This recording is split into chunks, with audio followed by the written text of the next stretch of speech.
Is there a third coming? No, don't ask right now. Okay.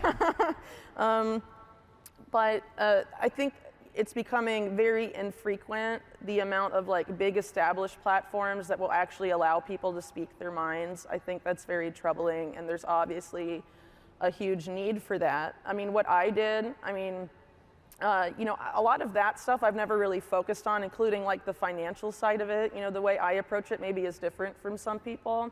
You know, I just figured if I put out content that was high quality and high integrity, and I just kept doing that the rest would come, I guess.